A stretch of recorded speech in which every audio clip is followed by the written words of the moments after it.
أعوذ بالله من الشيطان الرجيم. بسم الله الرحمن الرحيم. قل هو الله أحد الله الصمد لم يلد ولم يولد ولم يكن له كفوا أحد. صدق الله العظيم.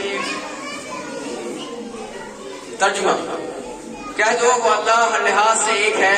اللہ سے سب اللہ کے محتاج ہے اور کوئی سب اللہ کے محتاج ہے، سب اس کے محتاج ہے. وہ کسی کا محتاج نہیں، نہ اس کی کوئی اولاد ہے اور نہ وہ کسی کی اولاد ہے اور اس کا کوئی ہمسر نہیں. ابھی جس سورت کی تلاوت اور ترجمہ آپ کے سامنے پیش کیا گیا، سورت کا نام ہے سورۃ الاخلاص. آئیے سب سے پہلے ہم اس سورت کے نام پر غور کرتے ہیں. جیسا کہ ابھی سورت کا نام بتایا گیا سورۃ الاخلاص، تو اس کا جو نام ہے یہ اخلاص کے معنی ہوتے ہیں خالص، خلوصیت. چونکہ اللہ تعالیٰ نے اس سورت میں خالص توحید اور ایک اللہ کی جو کیفیت ہے اس کا ذکر فرمایا ہے، اس لیے اس سورت کا نام سورۃ الاخلاص رکھا گیا ہے. اور بالعموم صورتوں میں ایسا ہوتا ہے کہ اس سورت کا نام اس صورت میں آئے ہوئے کسی لفظ سے لیا جاتا ہے، لیکن اس کے برعکس اس سورت کا نام اس کے موضوع مضمون پر مبنی ہے. اب ہم اس کے شان نزول پر غور کرتے ہیں تو معلوم ہوتا ہے کہ اس کے مکی اور مدنی ہونے میں اختلاف ہے، مگر جمہوریت کا یہ خیال ہے کہ یہ سورت مکی ہے. اور اس کی وہ دو دلیل بیان کرتے ہیں.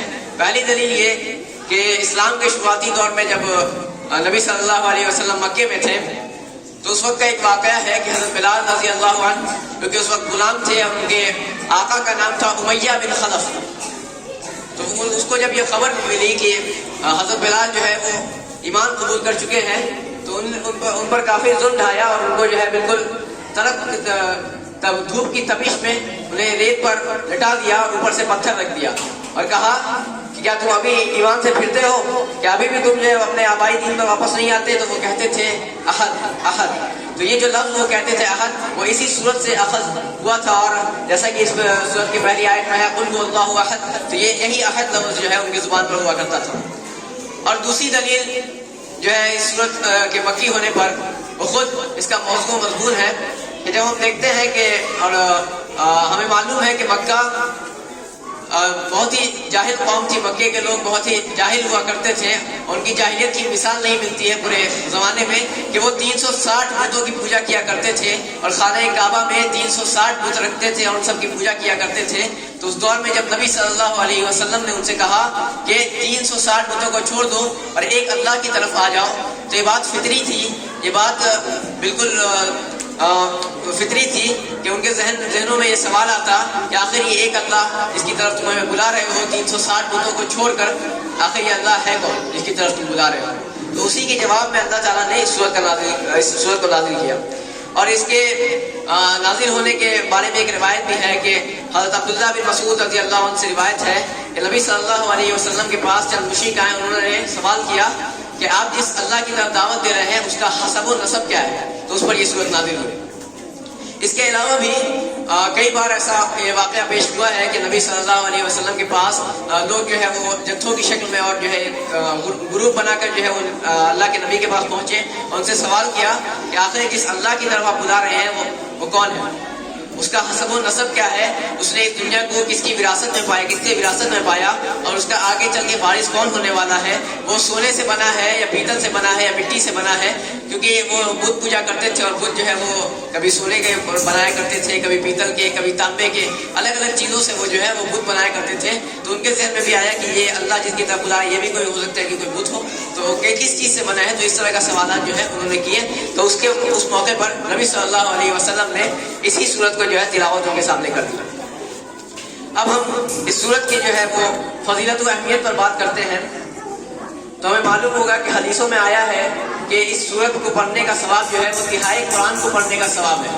اور اس کے بارے میں علماء نے فرمایا ہے کہ اس صورت کو پڑھنے سے تہائی قرآن کا ثواب اس لیے ملتا ہے کیونکہ اگر ہم قرآن کو 3 اہم موضوعات پر بانٹیں تو وہ 3 اہم موضوعات یہ ہوں گے. سب سے پہلی چیز وحدانیت یعنی توحید، دوسری رسالت اور تیسری آخرت. اور چونکہ اللہ تعالیٰ نے ان تینوں میں سے وحدانیت کا مکمل طور پر جو ہے اس میں ذکر کیا ہے، اس لیے اس صورت کو تہائی قرآن کا درجہ دیا گیا ہے. اب آئیے ہم اس سورت کی تشریح پر بات کرتے ہیں. تو ہم جب اس سورت کی سب سے پہلی آیت کو دیکھتے ہیں تو اس میں ہے کہ قل هو اللہ احد. قل یہ جو ہے قال یقول سے بنا ہے، امر کا صیغہ ہے، یعنی حکم دیا جا رہا ہے کہ کیا کیا. قل هو اللہ، وہ اللہ ہے، احد ہر لحاظ سے. تو اب سب سے پہلے ہم اس کی سب سے پہلا لفظ جو ہے قل، اس پر غور کرتے ہیں. تو اس میں حکم کیا جا رہا ہے کہ کہہ دیجیے. آخر یہ حکم کسے کیا جا رہا ہے؟ تو یہاں پر موجود تمام حضرات کو یہ بات معلوم ہوگی کہ یہ صورت یا مکمل قرآن کس پر نازل ہو رہا ہے؟ نبی صلی اللہ علیہ وسلم پر. تو ظاہر سی بات ہے کہ اس کے اولین مخاطب نبی صلی اللہ علیہ وسلم ہوں گے. لیکن نبی صلی اللہ علیہ وسلم کے بعد ان کا ہر امتی اس قل کا مخاطب ہے، اور اس کو حکم دیا جا رہا ہے کہ کیا ہو، جس سے اس کے رب کے بارے میں سوال کیا جائے کہ آخر تمہارا رب کون ہے. اگر کوئی شخص ہم سے یہ سوال کرتا ہے کہ تمہارا رب کون ہے تو ہمیں چاہیے کہ اس کے سامنے اس سورت کی تلاوت کریں. اور ظاہر سی بات ہے کہ جو بھی یہ سوال کرے گا ہم سے مشرکین میں، ظاہر سی بات ہے کہ وہ عربی نہیں جانتا ہوگا. تو ہمیں چاہیے کہ اس کا ترجمہ بھی پیش کر دیں اور ساتھ میں اس کی تشریح بھی کرتے ہیں. اور ہو سکتا ہے کہ ہمارا یہ کام، ہمارا یہ عمل اس کو ہدایت لانے کی راہ میں مددگار بنے گا. تو سب سے پہلے جو آپ اس کے بعد ہم دیکھتے ہیں قل هو اللہ. هو اللہ، وہ اللہ، ہوا کہتے ہیں وہ اللہ، وہ اللہ ہے. تو اس میں کہا جا رہا ہے، مطلب مشرکین کو یہ یاد دلایا جا رہا ہے کہ جس اللہ کی طرف نبی صلی اللہ علیہ وسلم دعوت دے رہے ہیں، یہ کوئی نیا خدا نہیں ہے جس کی طرف تمہیں بلایا جا رہا ہے. یہ وہی خدا ہے کہ جب ابرہا اپنا لشکر لے کر خانہ کعبہ کو ڈھانے کے لیے آیا تھا تو سارے لوگ جو ہے وہ کعبہ میں جمع ہو گئے تھے، اور انہوں نے اللہ سے کہا تھا کہ اللہ تو ہی اس گھر کا مالک ہے اور تو ہی اس کی عبادت کر سکتا ہے. تو ان کو وہی یاد دلایا جا رہا ہے کہ یہ وہی اللہ ہے جس کو تم یاد کیا، تم نے تب یاد کیا تھا جب ابرہا اپنا لشکر لے کر خانہ کعبہ کو ڈھانے کے لیے آیا تھا. یہ وہی اللہ ہے، اور یہ وہی اللہ ہے کہ 360 بتوں کو رکھنے کے باوجود تم جو ہے خانہ کعبہ میں 360 بتوں کی پوجا کرتے ہو، اس کے باوجود تم جس اللہ کی طرف خانہ کعبہ کی نسبت کرتے ہو اور جس اللہ کی طرف، اللہ کی وجہ سے اسے بیت اللہ کہتے ہو، اللہ کا گھر کہتے ہو، یہ وہی اللہ ہے. کسی دوسرے خدا، کسی اپنے من سے کسی خدا کو گھر نہیں لیا گیا ہے. وہی خدا ہے جس کی طرف تمہیں بلایا جا رہا ہے.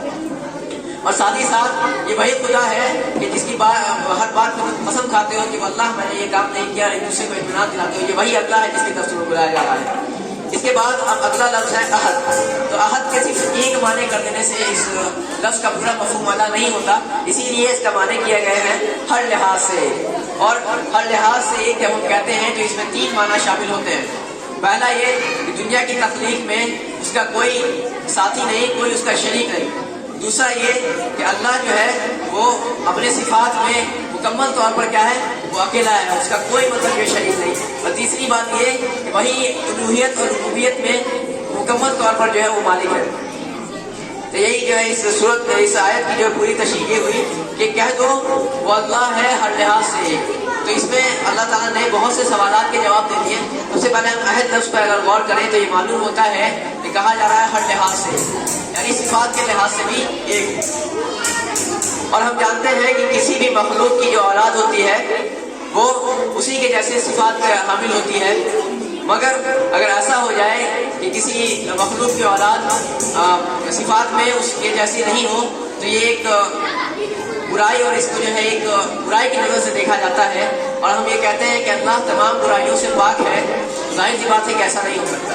اللہ کی کوئی اولاد نہیں. اللہ تعالیٰ نے اس میں یہ صاف صاف کہہ دیا ہے کہ اللہ کی صفات میں کوئی اس کا شریک نہیں. اس میں ایک طریقے سے یہ جواب ہو گیا ہے کہ نہ اس سے پہلے کوئی ایسا تھا نہ اس کے بعد کوئی، یعنی نہ اللہ تعالیٰ نے کسی نے وراثت میں یہ پائی ہے، نہ اللہ کا کوئی وارث ہونے جا رہا ہے اس دنیا کی جو ہے وہ ربوبیت اور الوہیت میں.